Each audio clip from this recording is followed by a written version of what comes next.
Chicken recipe নিয়ে আসলাম আলু দিয়ে। ঘরের সুন্দর একটা রান্না। পেঁয়াজ আছে, টমেটো আছে, আদা রসুন, এর মধ্যে ধনে আছে, জিরে আছে। পদ্ধতিটা দেখুন রান্নাটা চালু করছি। তেলটা দিলাম আলুটা ভাজবো বলে। আলুটা ছাকা তেলে ভাজলে আলুর টেস্টটা ভালো হয়। তেলটা দিয়ে দিলাম।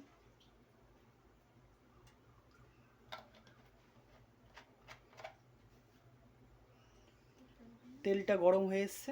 তেলটা গরম হলেই আলুটা ছাড়বেন। তেল গরম হয়ে গেছে, এই আলুটা দেবো। আলুটা দিয়ে দিন।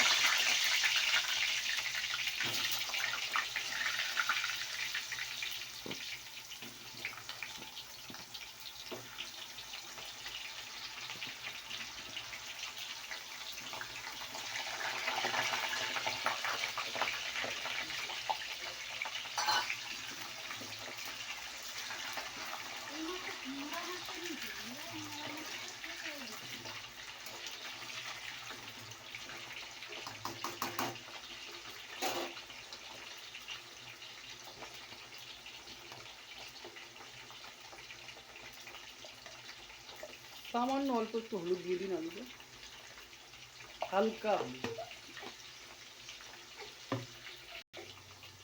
একটু আলুতে নুন দিয়ে দিচ্ছি, আলুর ভিতরে নুন ঢুকবে। আলুতে নুন দিয়ে ভাজলেই ভালো, নুনটা খুব সুন্দর ঢুকবে,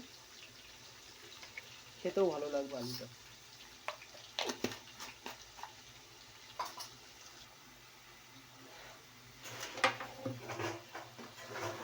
আলুটা হালকা হালকা লাল লাল হয়ে আসছে, আরেকটু লাল হবে। আলুটা আরেকটু লাল হবে, এই হালকা হালকা হয়ে এসছে, আরও লাল হবে।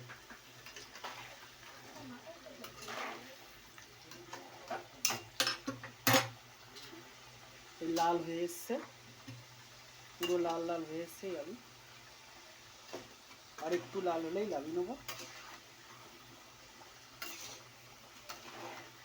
পুরো লাল লাল হয়ে এসছে, দেখেছেন? এই দেখুন পুরো লালচে লালচে কালার। এই যে এরকম লালচে লালচে কালার লাগালে আলুটা টেস্ট লাগে খেতে।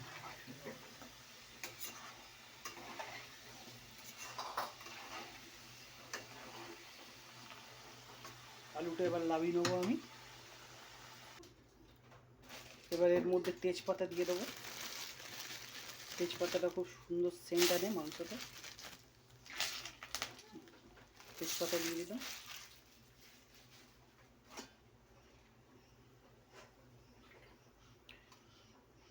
তারপরে পেঁয়াজটা ছেড়ে দিলাম।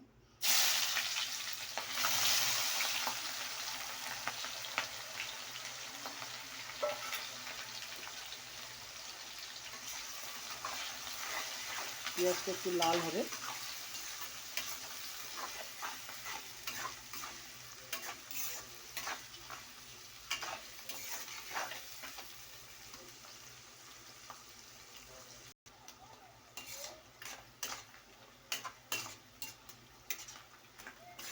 পেঁয়াজটা লাল হতে এখনো বাকি আছে, পুরো লাল হবে পেঁয়াজ। পেঁয়াজটা লাল হয়ে এসছে প্রায়, এই দেখুন, ঠিক আছে? আরেকটু লাল হবে।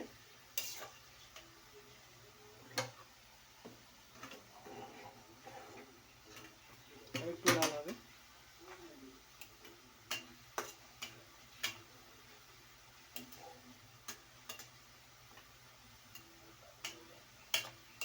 দেখেছেন আস্তে আস্তে কত সুন্দর লাল হচ্ছে। দেখবেন যাতে পুড়ে না যায়, লাল হবে।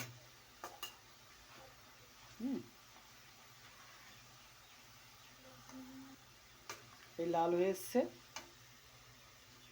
এতে আদা রসুন জিরে ধনে সব আছে। এই মশলাটা এবার ছেড়ে দিলাম।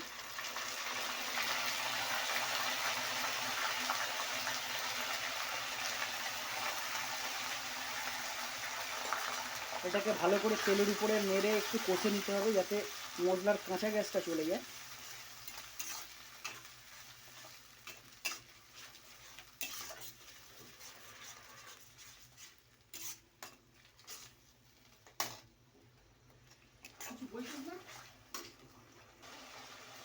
এতে এবার হলুদ দিয়ে দেবো। এই হলুদ দিয়ে দিলাম, হলুদের গুঁড়ো। হলুদ দিয়ে দিলাম পরিমাণ মতন।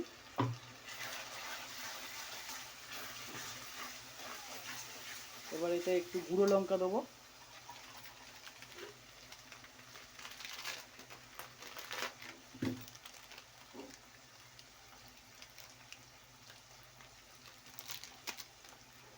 গুঁড়ো লঙ্কা গুঁড়ো,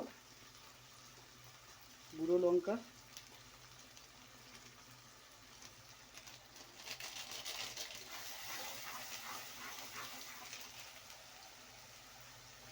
দেখবেন মশলা যাতে না ধরে যায়, তাহলে একটু ধরে গেলে একটু হালকা জল দিয়ে দেবেন। দেখবেন মশলাটা ধরবে না, হালকা জল দিয়ে দেবেন। জল দিয়ে ফের নাড়তে থাকবেন, দেখবেন মশলাটা ধরবে না। এটা একটা পদ্ধতি, যে হালকা জল দিয়ে দিতে হবে। যখনই মশলা ধরে যাবে একটু করে জল দিয়ে দেবেন, দেখবেন মশলাটা ধরবে না, আর আপনার মশলার কাঁচা গ্যাসটাও চলে যাবে।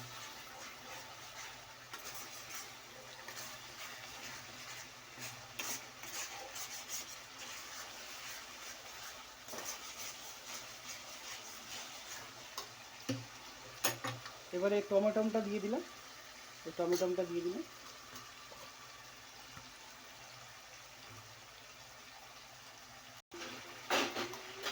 টমেটোটা হয়ে এসছে প্রায়। আর একটা টিপস, হালকা এতে একটু চিনি দিয়ে দেবেন, দেখবেন খুব টেস্টটা বেড়ে যাবে। হালকা চিনি দিয়ে দেবেন, এটা টেস্ট বাড়ানোর জন্য।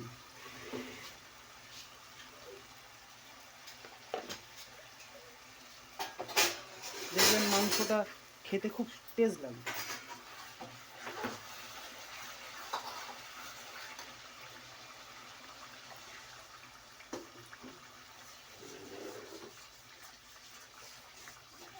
জলটা দিলাম, মশলাটা ধরে যাচ্ছিল, এই জন্য একটু জলটা দিলাম।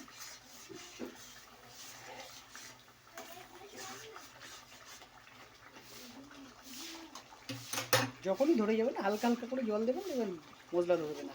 জলটা ফের আবার শুকিয়ে যাবে নাড়তে নাড়তে।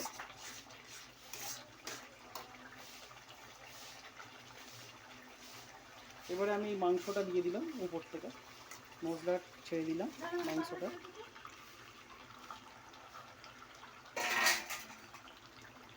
মাংসের উপরে একটু একটু পরিমাণ মতন নুন দিয়ে দিন, যাতে মাংসর মধ্যে নুনটা দিয়ে দিলাম তো কি মাংসের ভিতরে ঢুকবে, সুন্দরভাবে ঢুকবে নুনটা। যতটা নুন লাগে ততটা দিয়ে দেবেন, মাংসের সাথে কষবে, দেখবেন মাংসতে খুব সুন্দরভাবে নুন ঢুকে যাবে।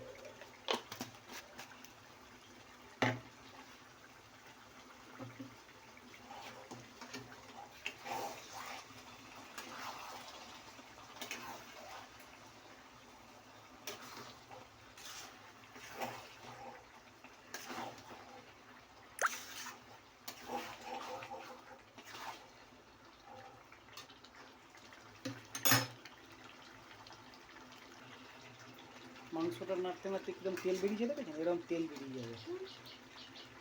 তেল বাড়লে খুব ভালো লাগবে। মাংসটা কষা হয়ে গেছে, দেখুন মাংসটা কষা হয়ে গেছে প্রায়। এর উপরে এবার একটু আলু দিন, আলুটা দিয়ে একটু নাড়ুন, আলুটা মাংসের সাথেই নাড়ুন না।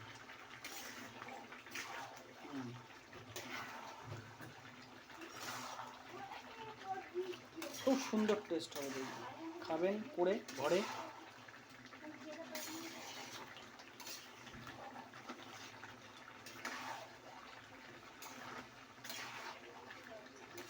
মাংসর অনেক রকম রেসিপি আছে, আমি আপলোড দিতে থাকবো, আপনারা দেখবেন, লাইক করবেন, শেয়ার করবেন। মাংসর অনেক রকম রেসিপি আমি পাঠাবো, এটা একটা রেসিপি পাঠালাম।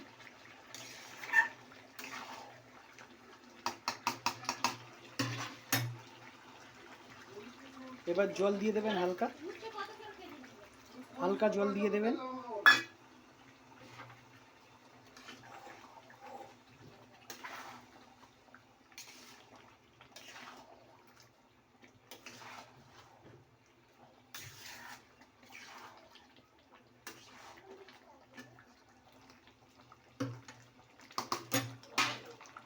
পাঁচ মিনিট পরে লাভিয়ে নেবেন।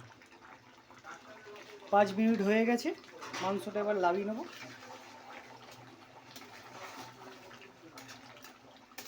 পাঁচ মিনিট হয়ে গেছে, মাংসটা এবার লাগাবো। দেখছেন কত সুন্দর হয়েছে। এরকমভাবে বানিয়ে খান, খুব টেস্টি হবে। লাইক শেয়ার কমেন্ট করুন কীরকম হয়েছে। পরের ভিডিও আমি ছাড়বো।